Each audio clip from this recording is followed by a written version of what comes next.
जय बोलो अहिंसा परमो धर्म की। परम पूज आचार्य गुरुवर श्री विद्यासागर जी महाराज की। पूज्य मुनि श्री 108 प्रमाण सागर जी महाराज की। पूज्य मुनि श्री 108 निर्वेद सागर जी महाराज की।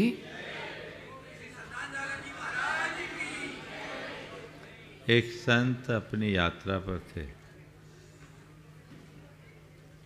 रास्ता भटक गए थे।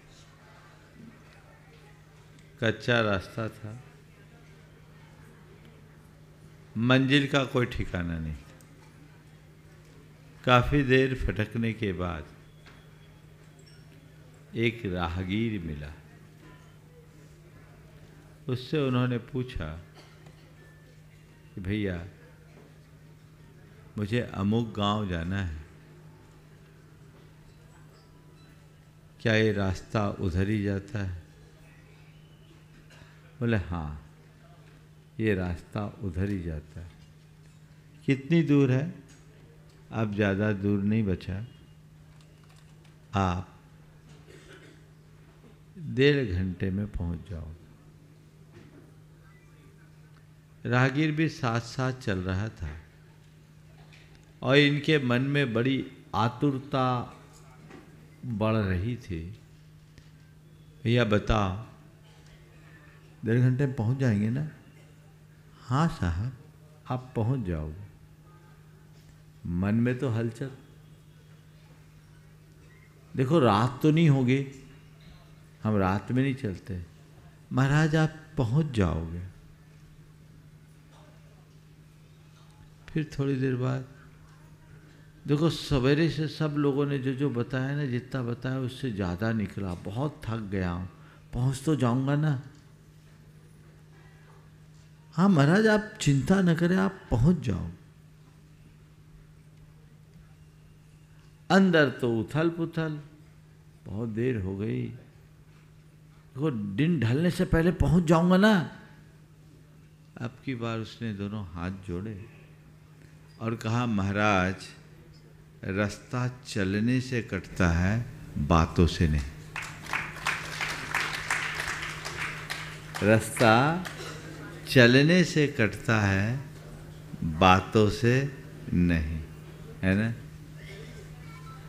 उनने लिखा कि उस अनपढ़ राहगीर के एक वाक्य ने मुझे मेरे जीवन के लिए बहुत बड़ा बोध वाक्य दे दिया।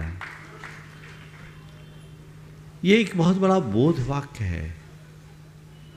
रास्ता चलने से कटता है, बातों से नहीं, है ना।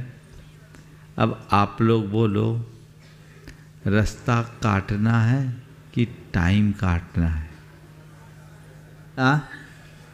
क्या रास्ता काटना है ना? तो रास्ता काटना है तो उसके लिए क्या करना पड़ेगा?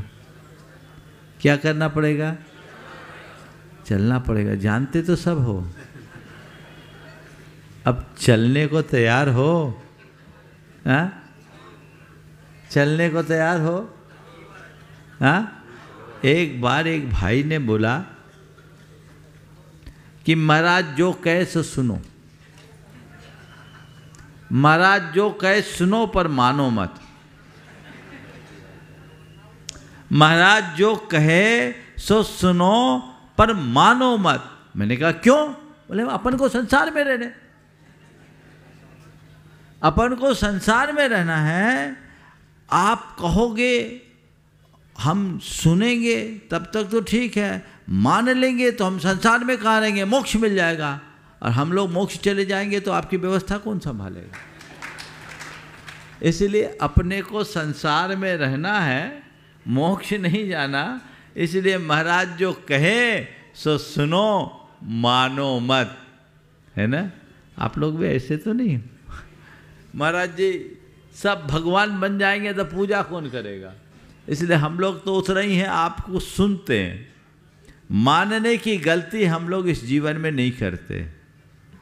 संत कहते हैं ऐसी अवधारणा से जब तक ग्रसित रहोगे दुख के पात्र बने रहोगे। अगर अपने दुखों को दूर करना है तो अपनी यात्रा को आगे बढ़ाना होगा, धर्म के पथ पर चलना होगा।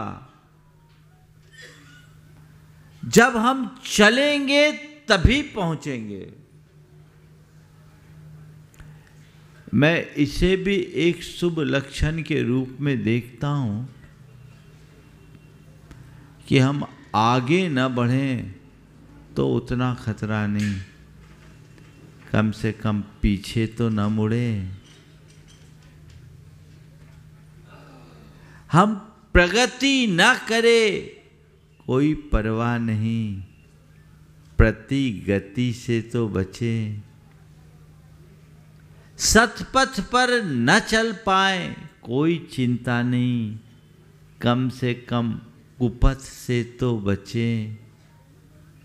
सन्मार्ग में न लग पाए कोई फिक्र नहीं, पर कम से कम उन मार्ग से तो दूर हों। अगर आपने पंच कल्याण के इस प्रसंग में अपने जीवन के लिए इतना भी सुनिश्चित कर लिया तो जीवन धन्य होगा। अब तक मेरी जो दृष्टि थी अब वह बदल गई। अब तक मैं जिस रास्ते पर चलता था उस पर विराम लगा दिया। अब मेरा रास्ता यह है, जो प्रभु का रास्ता है वही रास्ता है। मेरी मंजिल प्रभु, मेरे मार्ग प्रभु, मेरा आदर्श प्रभु और मेरी दृष्टि प्रभु। अगर इतना कुछ हो गया तो अपन अपने जीवन में बहुत कुछ पा सकते हैं। हम विपरीत पथ पर जाने से बचे, उन मार्ग की ओर न बढ़े। ये भी हमारे जीवन के कल्याण का एक बड़ा निमित्त बनेगा। कल मैंने आप सबसे कुलाचार की बात की थी। 4 बातें आज के संदर्भ में कहूँगा। चलना आचार है, चलना आचार है, हम चले। कुलाचार, दुराचार, धर्माचार, सदाचार, 4 आचार। कुलाचार, दुराचार या कदाचार, धर्माचार और सदाचार। कुलाचार प्रारंभिक भूमिका है। इसमें हमने कोई दृढ़ संकल्प नहीं लिया, ये परंपरागत संस्कार से हमें प्राप्त हुआ।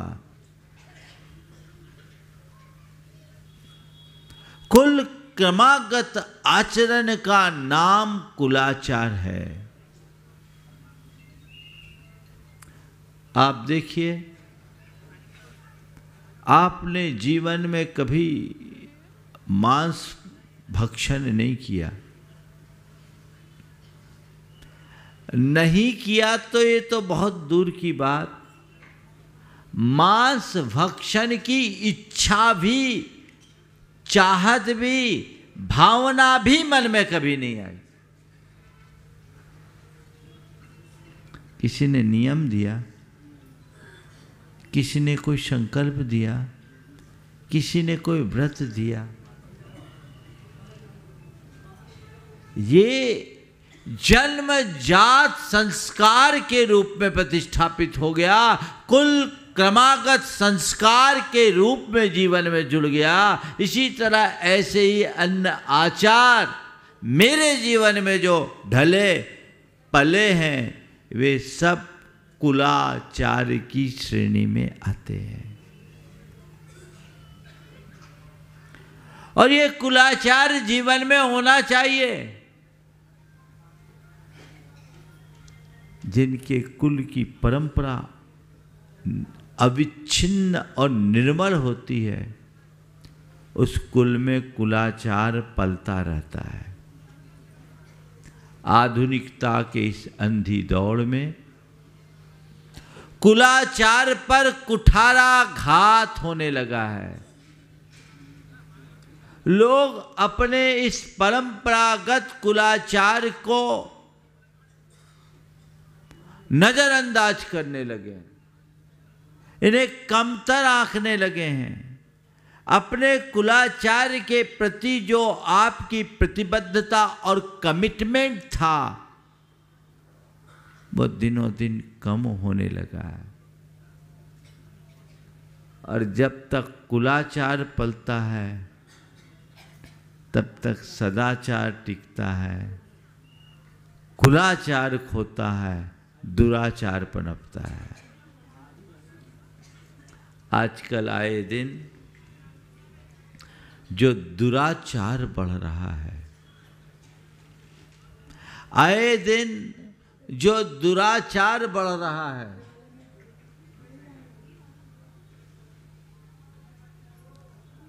वो क्यों बढ़ रहा है? कुलाचार की प्रतिबद्धता कम होने के कारण। हमें ये सुनिश्चित करना चाहिए कि मैं कौन हूं, मैंने कहाँ जन्म लिया, मेरी परिपाटी क्या है, मेरे मूलभूत संस्कार क्या हैं, मुझे उन्हें मेंटेन रखना है, किसी भी कीमत पर खंडित नहीं होने देना है, न मुझ में न मेरे आने वाली संतति में। तब कुलाचार पलेगा।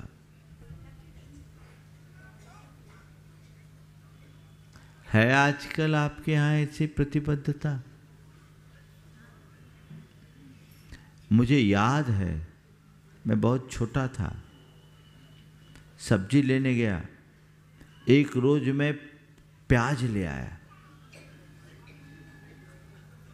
उससे पहले कभी प्याज आया नहीं। प्याज ले आया और प्याज लाने के बाद मुझे भारी डांट पड़ी, थोड़ी पिटाई भी हुई। जिस घर में आज तक प्याज नहीं आया, तुम उस घर में प्याज लेकर क्यों आए? ये क्या थी? प्रतिबद्धता। उसके बाद दोबारा हिम्मत नहीं हुई। और आज ऐसी कोई व्यवस्था है? आज तुम्हारे घर में कोई शराब भी ले आए तो तुम्हारे पास ऐसी व्यवस्था नहीं कि तुम उसे रोक सको। है? सब प्रकार के अभक्ष्य पदार्थ आज आपके घरों के फ्रिज में आने लगे हैं। मिलेंगे? क्या है? कुरल काव्य में लिखा है, भूमि की उर्वरता का पता उसमें उगने वाली फसल से लगता है। भूमि की उर्वरता का पता उसमें उगने वाली फसल से लगता है। मनुष्य के आचरण से उसके कुल का पता चलता है।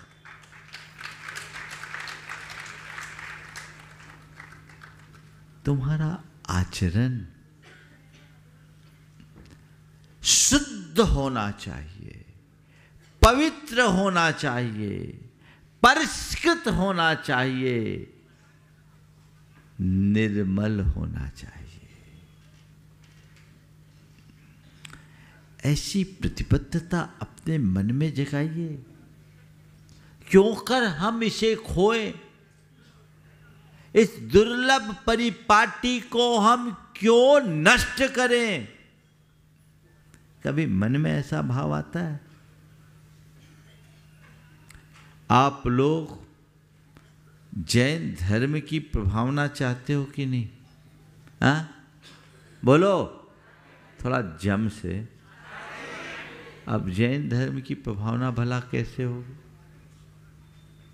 बोलिए। आप सब जैन धर्म की प्रभावना चाहते हो। जैन धर्म की प्रभावना कब होगी? जब तक जैनत्व सुरक्षित होगा।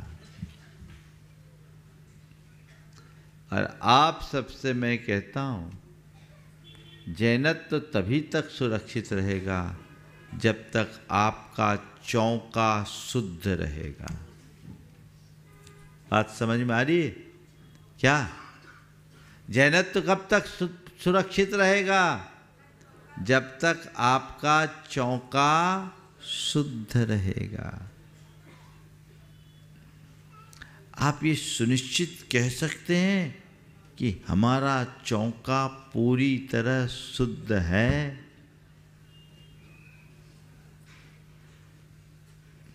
कई बार लगता है कितनी ऊंची बातें हम लोग करते हैं, पर धरातल कितना कमजोर है। कुलाचार की खुली उपेक्षा दुराचार का मूल बन गई। और सबसे बड़ी विडंबना यह है कि धीरे धीरे समाज इसे स्वीकारने लगा है। मुझे तब सुनकर बड़ा दुख हुआ जब एक ने अपनी 25वीं एनिवर्सरी मनाई और बेटे ने बाप को पैग लगा के पिलाया। उस पार्टी में बाप बेटे दोनों साथ में मिलके, जब किसी ने उनको टोका तो कहा हम मॉडर्न जैन हैं। बाहरे मॉडर्न जैन, तुम जैन हो या जैन के नाम पर कलंक। बिचारिए, इसे समय रहते रोकना होगा। समाज में चेतना जगनी चाहिए। आधुनिकता के नाम पर अपनी मौलिकता को खंडित करना बहुत बड़ी भूल है। ये सुनिश्चित करना है। कुलाचार अपनाएंगे तभी दुराचार से बच पाएंगे। आजकल दुराचार कितना बढ़ रहा है, कोई ठिकाना है? हाँ? दुराचार कितना बढ़ रहा है और कोई सुरक्षित नहीं।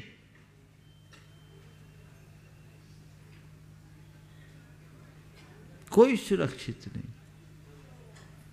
क्या करेंगे आप? एक साधारण आदमी बंदूक का लाइसेंस लेने के लिए अधिकारी के पास आवेदन दिया। उसके आवेदन की स्क्रूटनी करने के बाद जब उससे बुलाया गया, पूछताछ किया गया कि आप क्या करते हो, आप क्या करते हो? तो उसने कहा मैं एक टैक्सी चलाता हूँ। टैक्सी चलाते हो तो आपको बंदूक की क्या जरूरत? आपके पास है क्या? बोले मेरे पास कुछ नहीं, किराए के मकान में रहता हूँ। किराए के मकान में रहते हो, टैक्सी चलाते हो, कुछ है नहीं तो बंदूक का लाइसेंस क्यों मांग रहे हो? आपके पास क्या है? उन्होंने कहा मेरे पास 2 बेटियां हैं। मेरी 2 बेटी है। थोड़ा ध्यान से सुनना। मेरे पास 2 बेटियां हैं। बोले 2 बेटियां हैं तो क्या हो गया? बोले मुझे उनकी हिफाजत के लिए बंदूक का लाइसेंस चाहिए, क्योंकि मेरी जवान बेटियां हैं और आजकल देखने में आता है कब किसकी कुदृष्टि किस पर पड़ जाए कोई पता नहीं, इसलिए मैं अपनी बेटियों को सुरक्षित रखना चाहता हूं।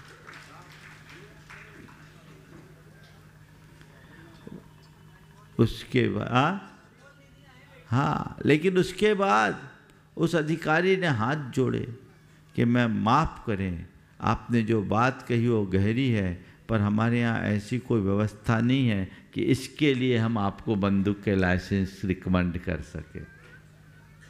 ये तो हमारी एक अव्यवस्था है। पर उसने जो बात कही, कोई सुरक्षित नहीं है। क्यों? क्योंकि मर्यादाएं खंडित हो गई है। और मर्यादाएं क्यों नष्ट हुई? क्योंकि कुलाचार को लोगों ने भुला दिया है। जब से पश्चिमी जीवन मूल्य हावी हुए, सबसे ज्यादा प्रभावित यदि कुछ हुआ तो हमारा कुलाचार हुआ, हमारे संस्कार हुए।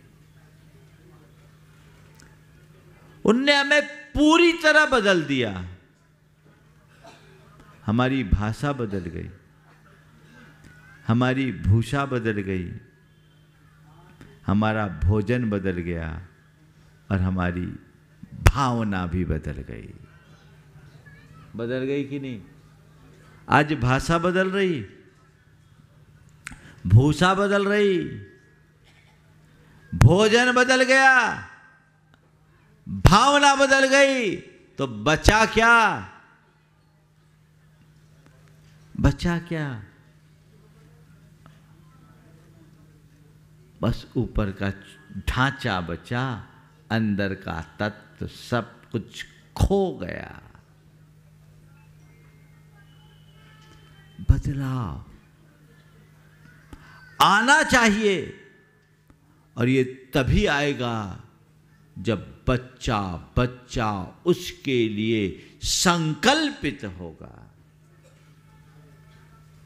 पंचकल्याणक में आप लोग आए, 5-7 दिन तक तो आप लोग बिल्कुल केसरिया केसरिया हो। उसके बाद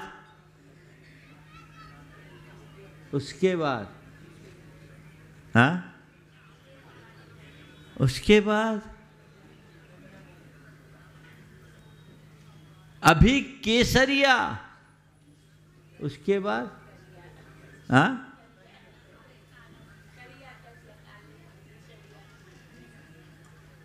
ये जो परिवर्तन है, ये क्यों? पूरा जीवन केसरिया बने, ऐसा रंग चढ़ाइए और अपने मन को इस बात के लिए संकल्पित कर लीजिए कि मैं कुलाचार के प्रति पूर्ण प्रतिबद्ध रहूंगा। कर सकते हैं आप? बोलो। इतने धीमे बोल रहे, सुन रहे कि सो रहे? बोलो। कुलाचार के प्रति अपनी प्रतिबद्धता आप सुनिश्चित कर सकोगे? बोलो। अहिंसा के प्रति प्रतिबद्धता ही कुलाचार की प्रतिबद्धता है। इसी इंदौर शहर की एक पुरानी घटना मुझे याद आई, जिसे तीर्थंकर पत्रिका के संपादक नेमीचंद जैन ने सार्वजनिक रूप से हमारे सामने कहा भी था और बाद में उसे तीर्थंकर में छापा भी था। आपके इंदौर शहर की एक विधवा महिला ने अपनी जमा पूंजी इकट्ठी करके अपने बेटे को एक ट्रक दिलाया था। बेटा ट्रक का कारोबार करता था। एक दिन वो ट्रक देखने के लिए गई। बेटा तो था नहीं, ट्रक पर उसको एक पर्ची मिली। उस पर्ची में बकरियां और भेड़ों की संख्या लिखी थी और उन्हें कत्ल खाने तक पहुंचाने की बात लिखी थी कि इतनी भेड़ें, इतनी बकरियों को यहाँ से उठाकर यहाँ पहुंचाना। माँ देखी तो हिल गई, फौरन बेटे के पास आई। बोले बेटा ये तू क्या कर रहा? क्या हो गया माँ, तू परेशान क्यों? बोले परेशान? मैं तो पागल हूं, तूने कर क्या दिया? क्या हो गया? बोले भेड़ बकरियों को कत्ल खाना पहुंचाने के लिए तूने ट्रक खरीदा और इसके लिए मेरे सारे जेवर जाठी तुमने बेचे, ये क्या कर रहा है? माँ हम लोग थोड़ी कुछ कर रहे हैं, हमारा काम तो केवल पहुंचाने का है, हम नहीं पहुंचाएंगे तो कोई और पहुंचाएगा, हमें तो केवल किराया मिल रहा है, इसमें अपनी कमाई हो रही। बोले बेटा मुझे ऐसी कमाई की ज़रूरत नहीं है, मुझे ऐसी कमाई की ज़रूरत नहीं है, हम भूखे रहने के लिए तैयार हैं, हम रूखी रोटी खा करके सोने के लिए तैयार हैं, पर इस हिंसा की कमाई से पेट भरना हम कभी नहीं चाहेंगे। तो अभी इसी समय इस गाड़ी को बेच, और जब तक तू गाड़ी नहीं बेचता मेरे अन्न जल का त्याग है। धन है वो माँ, उसने उसी समय अपनी गाड़ी बिचवा दी और बेटा भी गाड़ी को बेच दिया और माँ के चरणों में शीश रखा कि माँ अब तुझे कभी रोना नहीं पड़ेगा, मुझसे गलती हो गई, माफ कर, मैं भटक गया था। ये क्या है? प्रतिबद्धता। किस पर? कुलाचार के प्रति प्रतिबद्धता, कमिटमेंट। काश माँ उसे इग्नोर कर देती तो कुछ भी हो सकता था ना। आप इतनी प्रतिबद्धता दिखाने को तैयार हो? बोलो।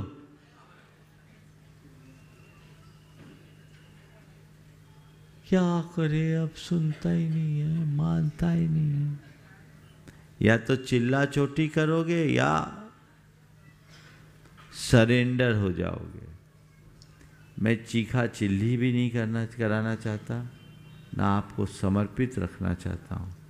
मैं आपसे केवल इतना कहता हूँ कि घर परिवार में ऐसा वातावरण बनाइए कि आपके घर में ऐसी नौबत ही ना आए और सामने वाला आपके आंख के इशारे से चीजें समझ ले।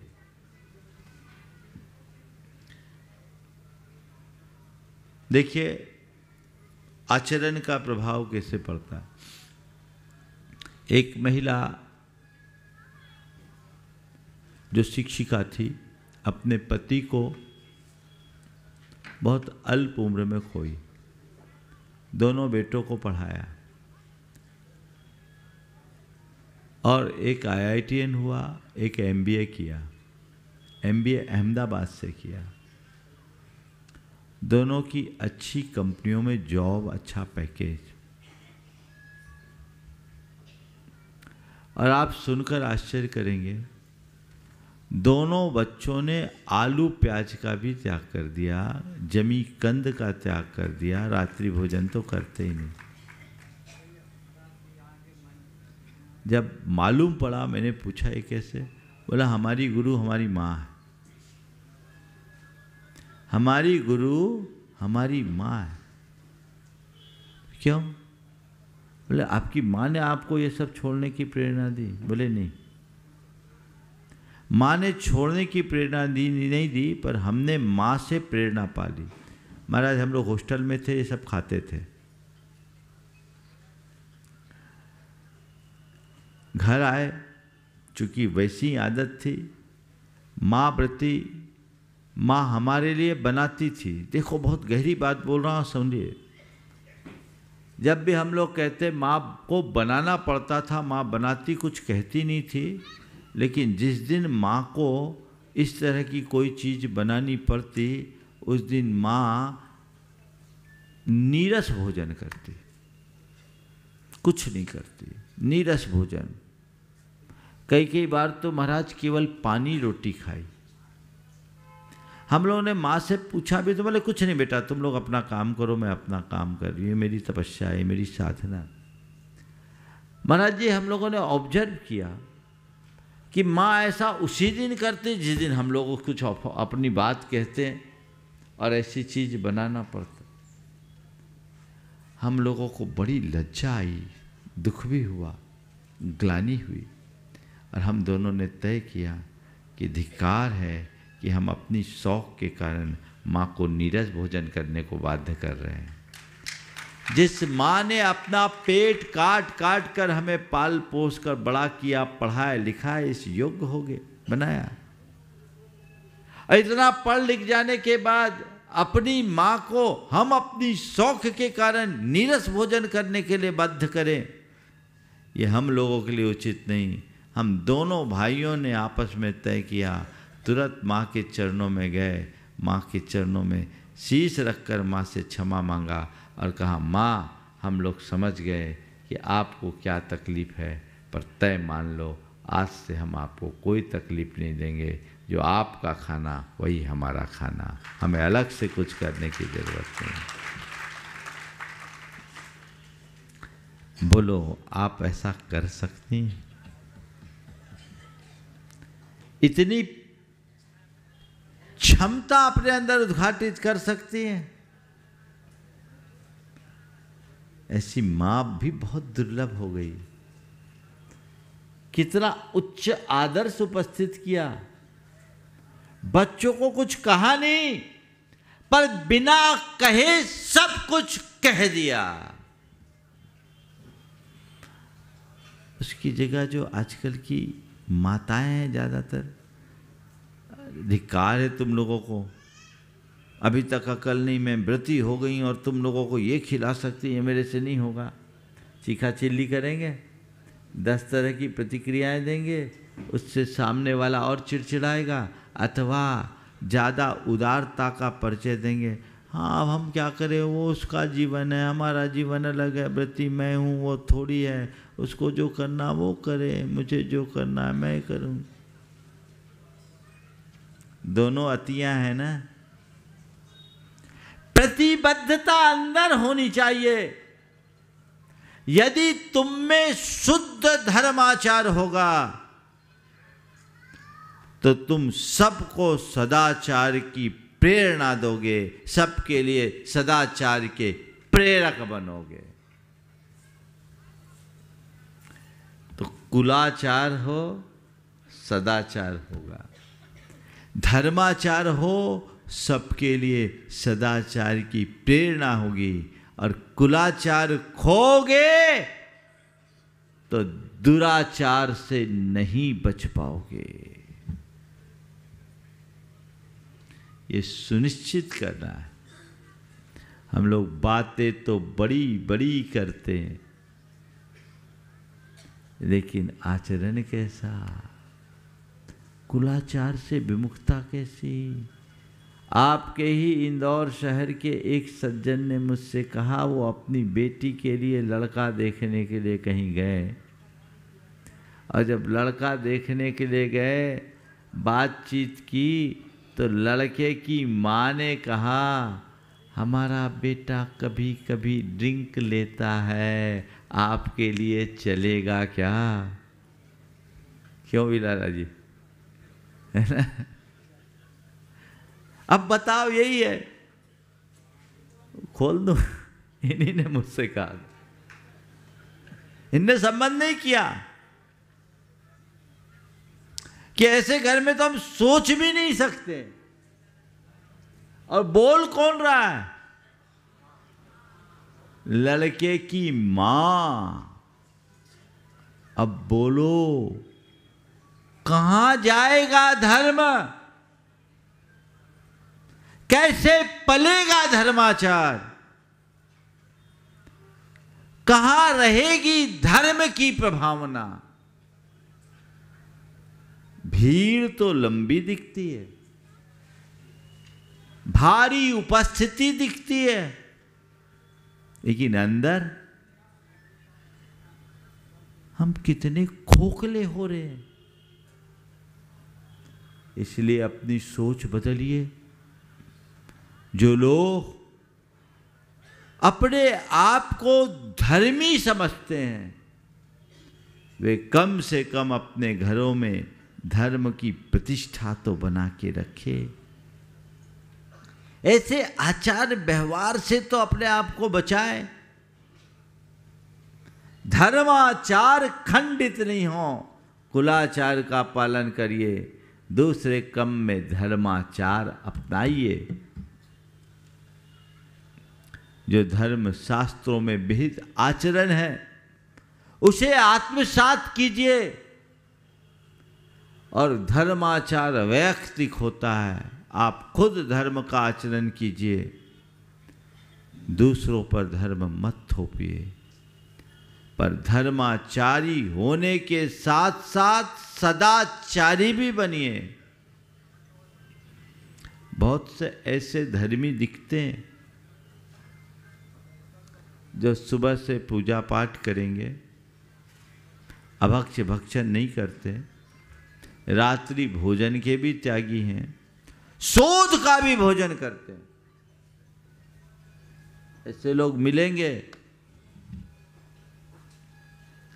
पर डंडी मारने में नहीं चूकते, मिलावट में नहीं चूकते, किसी की अमानत में खयानत करने में नहीं चूकते, चोरी चमारी से दूरी नहीं रखते और अनैतिक संबंधों में संलिप्त रहते हैं।